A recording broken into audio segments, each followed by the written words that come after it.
Hello, family, welcome to Timeless Tales. If this is your first time watching, please consider subscribing to reach out to more people who enjoy this type of stories, and if you are a returning subscriber, I really appreciate you. Your support means a lot to our community as we grow. Sit back as we dive into the full story. Nala was the kind of girl whose beauty turned heads of different people, even in the simplest of places she went. Her large brown eyes sparkled with curiosity, and her beautiful smile was the light of her family's otherwise troubled home. Nala lived in a small village with her parents and 6 siblings. Her father, a kind but weary man, had been out of work for years now. He spent most of his days sitting under a tree near their mud house, staring at the sky as if waiting for a miracle. Her mother, on the other hand, was a strong, determined woman, but as a housewife, there was little she could do to change the circumstances they were in. Poverty had built a nest in their lives, and no matter how hard they tried, it seemed impossible to escape. Nala, being the eldest daughter, had taken on more responsibilities than any girl her age should bear. She would wake up at dawn, help her mother prepare vegetables and beans for the market, and spend the day trying to sell them to earn a little money. "Nala, wake up. It's time to go," her mother's voice rang out one early morning. The sun was still hiding behind the hills, and a thin mist blanketed the village. "I'm coming, Mama," Nala replied, quickly throwing on her faded blue dress and tying a scarf around her head.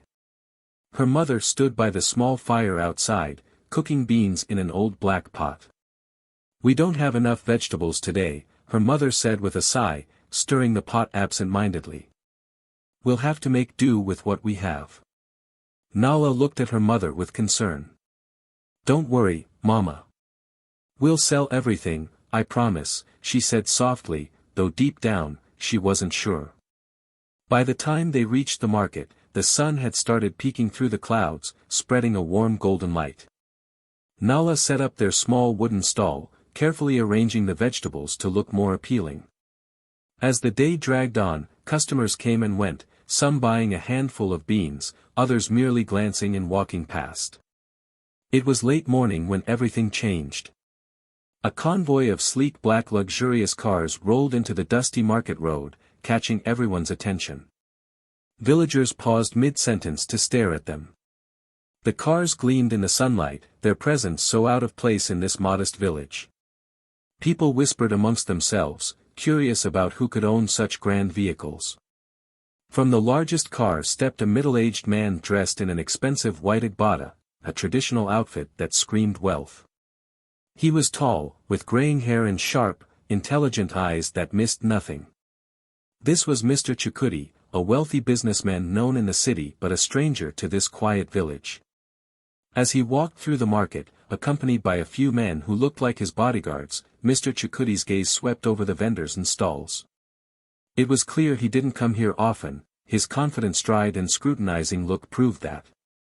But then his eyes fell on Nala, who was sitting quietly behind her small stall. She wasn't doing anything extraordinary, she was simply arranging some vegetables.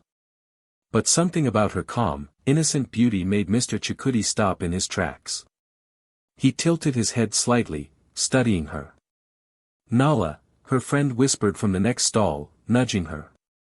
"Look who's staring at you." Nala glanced up, and her eyes met Mr. Chukudi's. She froze, unsure of what to do. It wasn't every day that a rich man stopped to look at a poor girl like her. She quickly looked down, pretending to focus on her vegetables. After a moment, Mr. Chukudi walked toward her. People around the market fell silent, watching the scene unfold. Nala felt her cheeks flush with nervousness as the wealthy man stopped in front of her stall. "Good morning," he said, his voice deep and smooth. "Good morning, sir," Nala replied softly, her eyes still fixed on the vegetables in front of her. "What is your name, young girl?" he asked gently. "Nala," she said, looking up at him briefly before looking away again. Mr. Chukudi smiled faintly. "That's a beautiful name. Nala, why are you not in school at this time of day?" Nala swallowed hard, feeling embarrassed. She didn't want to talk about her struggles with a stranger, but his voice held genuine curiosity. She couldn't ignore him. I can't go to school," she said, her voice almost a whisper. "My family is struggling. We don't have money for school fees." Mr. Chukuti's expression softened. He glanced at her worn dress and the small pile of vegetables she was trying to sell. "Where do you live?" he asked. "Not far from here," Nala replied hesitantly, unsure why he wanted to know. "I would like to meet your parents," Mr. Chukuti said suddenly. Nala's eyes widened. "Meet my parents?" "Yes," he said with a nod. "I want to talk to them about something important." Nala didn't know what to say. She glanced over at her friend, who shrugged in amazement. Finally, Nala wiped her hands on her scarf and stood up. "Okay. Follow me," she said nervously. The villagers stared as Nala led the wealthy man and his entourage through the narrow, dusty paths toward her home. Whispers followed them as they went. Where is he going with Nala? Is he here to help her? Maybe he wants to marry her. Nala ignored the murmurs from the people, though her heart pounded heavily in her chest. When they reached her home, her father was sitting under the tree as usual, his face clouded with worry. Her mother was in the kitchen, humming a song while preparing food for the younger children. "Papa," Nala called, "someone wants to speak with you." Her father looked up, confused. When he saw Mr. Chukuti, his eyes widened with shock, and he quickly stood up. "Good afternoon, sir," he said respectfully, wiping his hands on his trousers. "Good afternoon," Mr. Chukuti replied warmly. "May we sit and talk, sir?" "Yes, of course. Please come in," Nala's father said, leading them inside the small grass house. Once seated, Mr. Chukuti explained why he was there. "I saw your daughter today, and I was moved by her appearance. She is a bright girl who deserves a future. I want to help." Nala's parents looked at each other, stunned. "Help?" her mother asked cautiously. "Yes," Mr. Chukuti continued. "I will pay for her education. I will provide for your family so you can have a better life.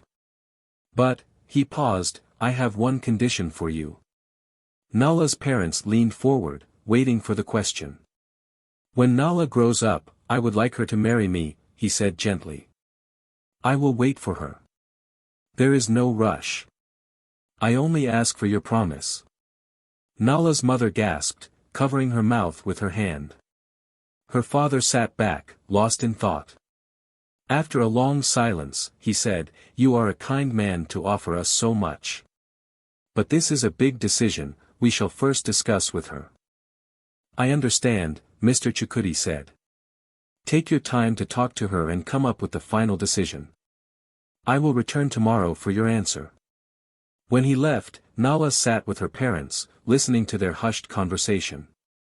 "What do we do?" her mother asked. "This is our chance, but it comes at a price."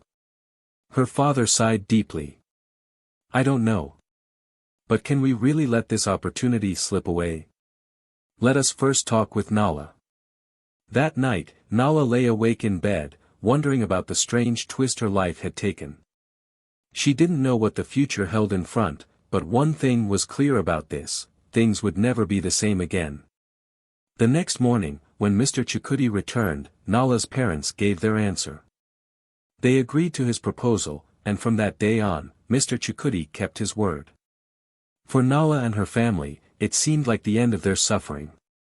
But little did they know, the story had only just begun. Years passed like the wind over the hills, and the small, struggling girl named Nala had become a striking young woman. Her beauty had matured into something extraordinary, but it was her intelligence and grace that made her truly stand out of the rest. Mr. Chukuti, true to his word, had kept his promise over the years.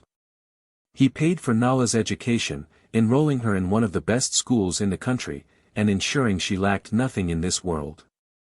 The small mud house where her family once lived was now a memory.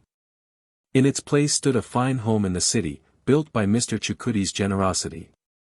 Her siblings were well fed and clothed, attending good schools, and her parents lived a comfortable life, something they had never dreamed possible. Through it all, Nala studied hard, making her benefactor proud. She grew into a confident and determined young woman who excelled at everything she touched. Finally, she graduated from university with honors.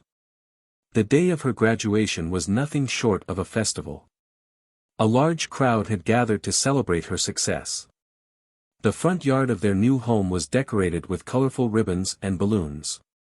Friends, neighbors, and even distant relatives came to honor the girl who had overcome so much. Music filled the air, and the smell of delicious food lingered as women bustled in the kitchen. Nala stood in the center of the celebration, wearing a bright yellow gown that hugged her tall, graceful figure. Her face glowed with happiness as she greeted the guests. Her parents beamed with pride, standing beside her. "This is all because of you, my child," her father said, his voice cracking slightly with emotion. "Papa, don't say that," Nala replied with a soft smile. "It's because of all of us, and because of someone who believed in me when no one else did." But as she spoke those words, her mind flickered briefly to Mr. Chukudi. He had been absent for months now, working on business in the city. His name was rarely spoken, but his presence was always felt. The promises made long ago were never discussed openly, and Nala found herself pushing them to the back of her mind. After all, she was still young, and life stretched endlessly before her. Suddenly, the noise of the crowd dimmed. The sound of a car pulling up in front of the house turned every head. People whispered and craned their necks to see. A luxurious black car gleamed in the sunlight, its tires crunching softly over the gravel driveway. The door opened, and out stepped Mr. Chukudi. Dressed impeccably in a finely tailored suit, he looked every inch the powerful man he was. His salt and pepper hair caught the light, and his face, though older now, was as calm and commanding as ever. He carried a small velvet box in his hand. The crowd fell into a hushed silence as Mr. Chukudi began walking toward Nala. Whispers ran through the guests like ripples in a pond. "Isn't that the man who paid for her school? What's he doing here with a box? Could this be what I think it is?" Nala, who had been talking to some of her friends, turned toward the commotion and froze when she turned. Her eyes widened when she saw Mr. Chukudi walk toward her with purpose in his eyes. A strange sense of unease washed over her. "Good afternoon, Nala," Mr. Chukudi said softly, stopping before her. His voice was kind, but there was a firmness to it. "Good afternoon, sir," Nala replied, her voice quieter than she had intended. The crowd instinctively created a circle around them, everyone holding their breath in anticipation. Even her parents, standing nearby, watched the scene unfold, unsure of what to say or do. "Nala," Mr. Chukudi began, his voice carrying through the silence, "many years ago, I made a promise to you and your parents. I saw something special in you when I met you in the market all those years ago. I believed in you, and I wanted you to have the best life possible." Nala's heart pounded in her chest as he spoke. She already knew where this was going, and her palms began to sweat. "Today, you have fulfilled that promise," Mr. Chukudi continued. "You are a graduate, and I could not be prouder of the woman you have become." "Thank you, sir," Nala said softly, forcing a smile. The crowd sighed in admiration at Mr. Chukudi's words, some even clapping quietly. But then, Mr. Chukudi did something no one expected. He took a step closer to Nala and slowly got down on one knee. The crowd collectively gasped. Nala's breath caught in her throat. From the velvet box in his hand, Mr. Chukudi pulled out a massive, sparkling diamond ring. The sunlight caught it, and the brilliance of the stone reflected off the faces of the stunned guests. "Nala," he said, looking up at her with eyes full of expectation, "the time has come for me to fulfill my end of the promise. You are a woman now, and I would like to ask for your hand in marriage. Will you marry me?" A ripple of shock spread through the crowd. Phones were pulled out as people began recording the unexpected proposal. Some guests murmured excitedly, while others stared in disbelief. Nala felt her whole world spin. She looked down at Mr. Chukudi, who was kneeling before her, waiting for an answer. Her mind raced. She remembered the promise her parents made all those years ago, a promise she had never agreed to herself. The crowd was silent, waiting. "Sir," Nala began, her voice trembling. I can't." Mr. Chukudi's face shifted, his expression faltering slightly. "What did you say?" "I can't," Nala said louder this time. Her voice steadied, but her heart pounded painfully in her chest. "I am grateful for everything you have done for me, for my family, but I cannot marry you. You are too old for me, and I already love someone else." A loud murmur rose from the crowd, and some people gasped audibly. Nala's words hung in the air like a thunderclap. "Nala," her mother whispered harshly, her face pale. Her father covered his face with his hands, shaking his head in disbelief. Mr. Chukudi slowly stood up, his face unreadable. The rejection had hit him like a blow to the chest, but he composed himself. "Nala," he said softly, though there was a quiet sadness in his voice, "is this truly your answer?" "Yes," Nala said firmly, though tears stung her eyes. "I'm sorry, sir." The crowd watched as Mr. Chukudi's shoulders dropped slightly. Without another word, he closed the velvet box, turned, and walked back to his car. The crowd parted as he passed, whispering and shaking their heads. The black car door closed softly behind him, and with a low hum, the vehicle pulled away. The silence left behind was deafening. Nala turned to look at her parents, who were staring at her as if she were a stranger to them. Her mother was the first to speak to her, her voice barely above a whisper. "What have you done, Nala? Do you know what you've just done, Nala?" "Mama, I couldn't marry him," Nala said, her voice breaking. "I don't love him at all. I couldn't do it." Her father stood up angrily, his face red. "That man gave you everything. He built this house. He gave us a new life. And this is how you repay him?" Nala's knees felt weak as tears spilled down her cheeks. "I didn't ask for any of this," she cried. "I didn't agree to the promise. It wasn't my choice."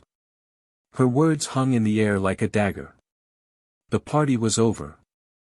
Guests began leaving quietly, and by evening, the house that had been filled with music and laughter was silent.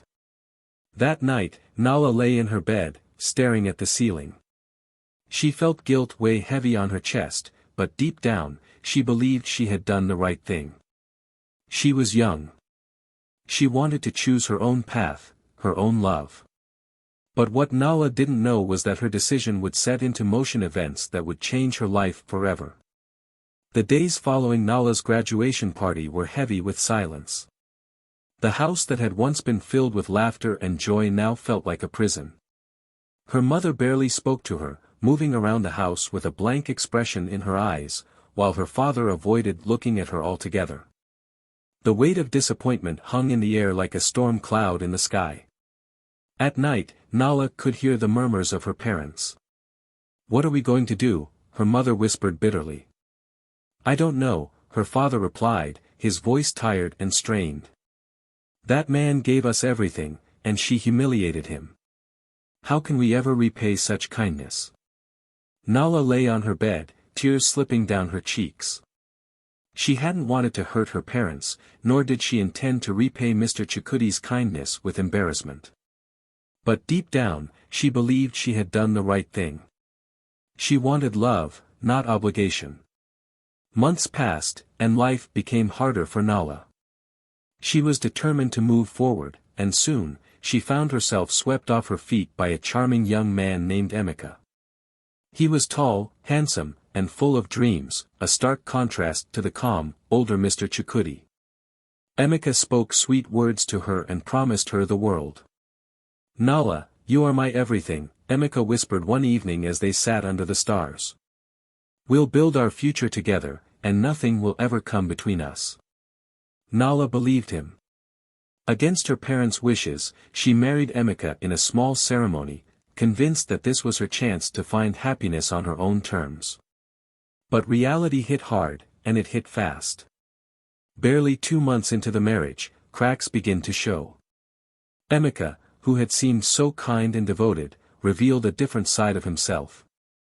He was lazy and irresponsible, spending most of his time with his friends while Nala struggled alone at home.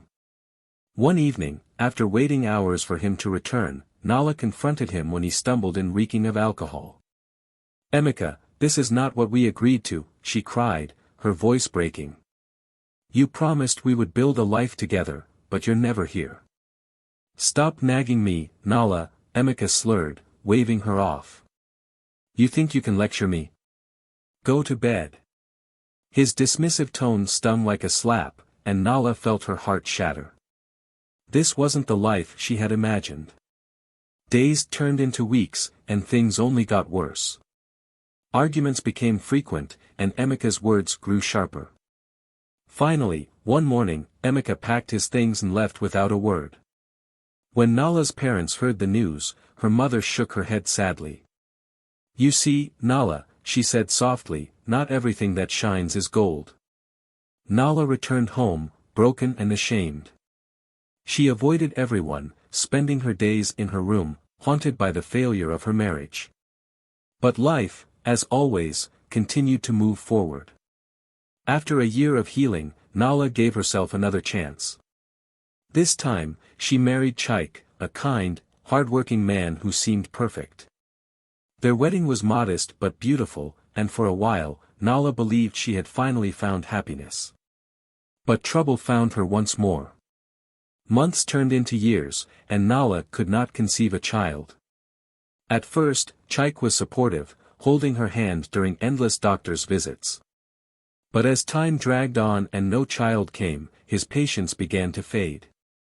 "The doctors say nothing is wrong with me, Nala," Chaik said one evening, his voice cold.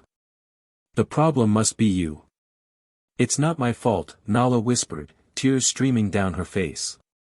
"The doctors said I'm healthy." Chaik sighed deeply, standing from his chair. "I can't do this anymore. I need a family, Nala. I'm sorry." And just like that, her second marriage ended. Nala returned to her parents' home once more, her spirit completely broken. This time, her parents said nothing. They simply watched her with sad eyes as she sat quietly on the veranda, staring into the distance. One afternoon, as she prepared tea for her father, her mother approached her gently. "Nala," her mother said softly, sitting beside her. "How long will you carry this pain alone?" Nala didn't answer. She stirred the tea absent-mindedly, her mind elsewhere. "We need to make things right," her mother continued. "This life we are living, all the comfort we have, is because of one man. And we betrayed him. It's time to face him." Nala turned to her mother, her eyes wide. "Face him? You mean Mr. Chikuti?" "Yes," her mother said firmly. "You must ask for his forgiveness. You must put this burden to rest." The thought of facing Mr. Chikuti again filled Nala with dread. She remembered the look on his face that day when she had rejected him, the pain and humiliation etched so clearly in his eyes. But deep down, she knew her mother was right. She couldn't keep running from her past. The following day, Nala and her parents made their way to Mr. Chikuti's grand mansion in the city. The house loomed large and intimidating, its tall gates and manicured gardens a stark contrast to the modest home Nala had returned to. As they stood at the gate, Nala hesitated. "What if he doesn't want to see us?" she asked nervously. Her father placed a hand on her shoulder. "We must try, my child. It's the only way." The gatekeeper let them in after a brief conversation, and soon they were led into the house. Nala's heart pounded as they sat in the grand living room, waiting. Moments later, Mr. Chikuti entered the room. He had aged, but his presence was as commanding as ever. He looked at them, his expression unreadable. "What brings you here after all these years?" he asked, his voice calm but distant. Nala stood up slowly, her knees trembling. She took a deep breath and knelt down in front of him, tears streaming down her face. "Sir. I am so sorry," she whispered, her voice breaking. "I was young and foolish.